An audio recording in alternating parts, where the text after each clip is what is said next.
Es gibt für die Arbeitnehmer einen Schlüssel, für die Arbeitgeber einen Schlüssel und für die Mitgliedstaaten einen Schlüssel.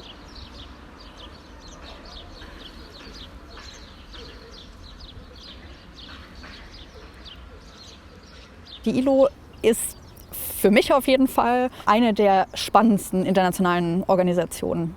Es hat unterschiedliche Gründe. Der eine Grund ist, dass es mitunter eine der ältesten internationalen Organisationen ist. Und das ist eben bemerkenswert, dass die Organisation seit 1919 besteht, also seit über 100 Jahren, auch seit über 100 Jahren die Arbeit macht, die sie macht in dem Feld. Und ja, das ist so die eine Sache, was für mich einfach total faszinierend ist, dass eine Organisation 1919 gegründet wurde, nach dem Ersten Weltkrieg, den Zweiten Weltkrieg überdauert hat, auch alles, was danach kommt oder kam und jetzt eben immer noch aktiv ist.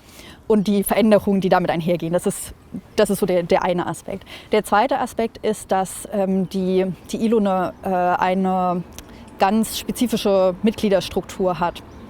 Und das eben auch viele Sachen mit sich bringt. Normalerweise oder klassischerweise ist es so, dass internationale Organisationen Mitgliedstaaten haben, die Entscheidungen treffen, die Mitglieder sind und auch die Adressaten auf eine Art.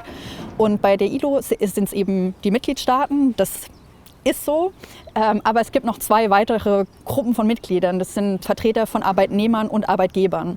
Und das ist eben auch was Besonderes, dass diese Repräsentierung von den Gruppen, die das betrifft, die Arbeit, die ILO macht, betrifft, dass die eben auch als gleichgestellte Mitglieder in der Organisation vertreten sind. Also das ist eben aus einer wissenschaftlichen Perspektive sehr, sehr ansprechend, sehr interessant und macht es für mich eben zu einem sehr, sehr spannenden Forschungsobjekt. Ja. Und ich meine, es ist ja auch interessant, weil sie dadurch tatsächlich sehr stark mit dem täglichen Leben verknüpft ist, ne? Weil eben Arbeitnehmer sind wir ja fast alle oder Arbeitgeber. Ja. Und das macht es natürlich wirklich auch nochmal extra spannend, denke ich. Ja, auf jeden Fall. Ja. Das kommt auch dann dadurch, dass eben alle Sektoren, alle Bereiche, in denen gearbeitet wird, da in einer oder der anderen Form vertreten sind. Und das führt natürlich auch dazu, dass es eine extrem große Organisation ist. Also es ist so, dass die nachdem dann der Völkerbund aufgelöst wurde oder geendet hat, wurde dann die ILO nach dem Zweiten Weltkrieg Teil von der UN. Also es ist eine UN-Organisation, Teil vom UN-System. Und ja, schon allein wegen dieser Einbindung halt eine sehr große, sehr umfangreiche Organisation, aber dann mit diesem spezifischen Fokus auf Arbeit, sehr, sehr vielseitig und dann eben auch betrifft eigentlich alle Menschen, die arbeiten oder die mit Arbeit in irgendeiner Form irgendwas zu tun haben. Ja, du hast ja einen Schlüssel mitgebracht. Ne? Genau. Inwiefern steht dieser Schlüssel in Verbindung zu deinem Projekt oder zu deiner Forschungsarbeit? Das kommt zurück, ich zeig den einfach mal so. Das kommt zurück auf auch wieder zwei Faktoren eigentlich. Das eine ist der Ort, wo ich den Schlüssel her habe oder der Kontext, wo ich den Schlüssel her habe. Das war, als ich noch relativ neu nach Bielefeld gezogen bin, eben für das Projekt, wo ich diese Forschung angefangen habe. Da war ich bei einer interaktiven Theaterperformance und als Teil von dieser Performance sollte ich mir eben einen Schlüssel aussuchen aus so einer Masse von Schlüsseln und die Frage, die daran geknüpft war, die ich beantworten sollte, war, welche Tür ich mit diesem Schlüssel öffnen will. Und ich kann mich nicht mehr genau daran erinnern, welche Antwort ich gegeben habe. Ich weiß aber noch ganz genau, dass die Antwort auf jeden Fall in irgendeiner Form an dieses Dissertationsprojekt, an diese Forschung geknüpft war. Deshalb habe ich den seitdem immer in oder an meinem Schreibtisch irgendwo, wo ich ihn sehen kann oder wo er bei mir ist, weil das irgendwie so ein bisschen so auch symbolisch dafür ist. Und dann die zweite Komponente, die zweite Ebene ist, dass diese dreigliedrige Mitgliedschaft, die ich angesprochen habe von der ILO, auch durch Schlüssel symbolisiert wird. Es gibt für die Arbeitnehmer einen Schlüssel, für die Arbeitgeber einen Schlüssel und für die Mitgliedstaaten einen Schlüssel. Und deshalb ist es so, ja, es passt irgendwie alles ganz gut. Und was mich aber wirklich interessiert und deshalb ist so dieses dreigliedrige Mitgliedschaftssystem und diese unterschiedlichen Ebenen, die es in der Organisation gibt, für mich sehr wichtig, weil eben genau das Zusammenspiel, wie die miteinander interagieren, wie die sich aufeinander beziehen, wie die sich selbst als Teil der Organisation wahrnehmen, wie die nach außen kommunizieren. Weil zum Beispiel, also als ein Beispiel, die Arbeitnehmer werden von von den Gewerkschaften vertreten. Und die Gewerkschaften sind ja nicht nur innerhalb von der ILO relevant, sondern erstmal primär in dem Feld, in der Arbeit, die sie als Gewerkschaften im täglichen Leben machen. Und dann kommen sie ja aber mit diesem Hintergrund zur ILO und arbeiten dort ja auch an diesen Konventionen und an den Regelungen. Und das ist für mich einfach so ein interessanter, ja, nicht unbedingt Kontrast, aber einfach so eine Dynamik, die sich durchzieht. Wie nehmen die sich denn wahr, wenn sie dann als Teil der Organisation auftreten? Und ja, welchen Stellenwert hat es für sie? Welche Wirkung können sie damit haben? Das ist für mich zum Beispiel interessant. Also die Organisation mit ihren Strukturen an sich. Den Hauptzusammenhang, den ich mir angucke, ist eigentlich, wie die Organisation damit umgeht, wenn Konflikt herrscht und wenn Situationen herrschen, wo es Reibung gibt, wo es Probleme gibt, wo es irgendwie kein richtiges Vorankommen mehr gibt und wo die unterschiedlichen Elemente, die Teil der Organisation sind, in Konflikt miteinander stehen. Ja, das sind ja unterschiedliche Interessen, die da zusammenkommen definitiv. Und die irgendwie ausgehandelt werden Auf jeden müssen, Fall. Ne? Das ist auch irgendwie so ein bisschen der Grund, warum die da sind. Wenn die sich immer einig wären und wenn die immer genau wüssten, was zu tun ist und da es keine Konflikte gäbe, wären die schon mal gäbe es ja schon mal gar keinen Grund, warum die das überhaupt machen müssen. Und der Konflikt, den ich mir angucke, das ist der Streikrechtskonflikt.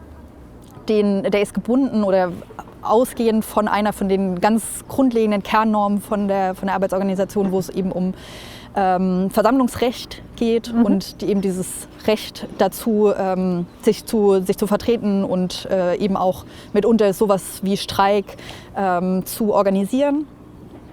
Und die Konvention wurde 1948 gemacht, also sie ist auch schon sehr, sehr lange da. Und dann hat sich dieser Streit eben über die Zeit daran entzündet oder entwickelt, wer eigentlich das Recht hat, diese Konvention zu interpretieren, bestimmte Zusammenhänge festzustellen. Und zu einem bestimmten Punkt haben die Arbeitgeber eben festgestellt oder einfach die Entscheidung getroffen, sie wollen das nicht mehr so machen, wie sie es bis dahin gemacht hatten. Das war 2012. Und dann ist eben daran so ein aktiver Konflikt entstanden, weil es vorher so war, also die Konstitution von der ILO sieht es vor, dass eigentlich nur der Internationale Gerichtshof Interpretation machen darf. In der täglichen Arbeit war es aber immer so, dass unterschiedliche Organe von der Organisation dann doch mehr oder minder informell Interpretation vorgenommen haben, weil das manchmal für die Arbeit einfach oder für das Fortkommen nötig war. Das wurde eigentlich immer von allen akzeptiert und da wurde mitgegangen, bis es dann eben nicht mehr so. Das war 2012 bei der Internationalen Arbeitskonferenz. Das ist ein jährliches Treffen, wo eben alle zusammenkommen. Und da gab es dann wirklich so einen Stillstand, mehr oder minder, der daran festgemacht war, dass die Arbeitgeber eben diesen Prozess blockiert haben. Also Fälle zu verhandeln und Fälle zu besprechen, die eben mit diesem Streikrecht in irgendeiner Form zu tun haben oder die mit dieser Konvention zu tun hatten. Und das war wie gesagt 2012 und dann hat sich der Konflikt, der hatte sich vorher entwickelt, dann gab es 2012 diesen Stillstand, diese Eskalation und seitdem hat sich der Konflikt natürlich auch weiterentwickelt und ich gucke mir so ein bisschen die Progression von diesem Konflikt an und auch wie die unterschiedlichen Akteure, die da drin verwickelt sind, die daran beteiligt sind, wie die sich zu den unterschiedlichen Zeiten dazu gestellt haben, welche Interessen die hatten, wie sie sich dazu ausgedrückt haben und auch wie sie sich positioniert haben da drin. Das Verwunderliche also jetzt aus meiner Perspektive, das Verwunderliche ist ja eigentlich, dass die dabei bleiben. Man könnte ja jetzt denken, das ist ein Konflikt, der jetzt also schon über 10 Jahre schwelt, ne? Und dass dann irgendwann irgendeine Partei sagt, also jetzt wird es mir wirklich zu blöd, jetzt machen wir das einfach nicht mehr. Ne? Ja. Das ist ja das Verwunderliche, dass sie trotzdem dabei bleiben. Ne? Ja, auf jeden Fall. Ich meine, man muss natürlich auch dazu sagen, dass diese Überprüfung von Konventionen ist natürlich nur ein Aspekt von dem, was die Organisation macht. Es gibt dann auch noch irgendwie so eine eher technische Seite. Die Normen werden natürlich auch geschrieben, die werden erarbeitet und verabschiedet. Die werden natürlich dann auch oder können ratifiziert werden von den Mitgliedstaaten. Und dann gibt es eben diesen Aspekt von Überprüfung, in dem sich das halt irgendwie mehr oder minder abspielt. Weswegen ich den Konflikt aber so interessant finde, ist einerseits das, was du erwähnt hast, dass es natürlich irgendwie sich ausbreitet und dass es dann nicht nur in diesen Überprüfungsmechanismen bleibt, sondern dass das Auswirkungen auf die gesamte Organisation hat, auch auf also alle anderen Aspekte von dem, was die Organisation macht. Und das ist eben was ich in meiner Forschung auch so ein bisschen hervorbringen will, um wirklich zu gucken, welchen Stellenwert hat dieser Konflikt denn? Also ist das wirklich so zentral, wie ich es von außen als Wissenschaftlerin wahrnehme? Oder spielt das jetzt eine untergeordnete Rolle in der Organisation? Also ich kann vielleicht schon mal als Spoiler sagen, das spielt auf jeden Fall eine Rolle in der gesamten Organisation. Und was ich auch interessant finde, ist eben auch das, was du angesprochen hast, dass Konflikte und Probleme, die danach aufgetreten sind, in unterschiedlichsten Teilen von der Organisation, dass das schon so ist, dass dieser Streikrechtskonflikt grundlegend ist. Also dass das wirklich wie so ein Wurzelsystem sich irgendwie ausbreitet oder vielleicht eher wie so eine invasive Spezies sich quasi darüber legt und ausbreitet und halt irgendwie auch immer mitschwingt und auch immer so dieses Problem mit sich bringt, dass wenn einmal so ein Stillstand passiert ist und einmal so eine Situation vorgekommen ist, wo man nicht mehr weiter konnte, dann kann das ja wieder passieren. Und das löst auch irgendwie so eine Nervosität aus und ist auf eine Art auch so, ich will jetzt nicht unbedingt sagen Tabubruch, weil das klingt vielleicht ein bisschen zu drastisch, aber es ist schon eine Art Umbruch, die dadurch passiert ist. Und das ist eben faszinierend zu sehen, wie die Akteure damit umgehen, wenn sie ja weiterhin ihre Interessen vertreten wollen, wenn ihnen weiterhin an dem, was die Organisation macht, gelegen ist. Ja, ich meine, sie müssen halt irgendwie auf Entwicklungen, auf soziale Entwicklungen und auch auf sowas wie atmosphärische Entwicklungen, ne? Wie ist der Zeitgeist eigentlich und so, darauf müssen sie ja reagieren können. Ja.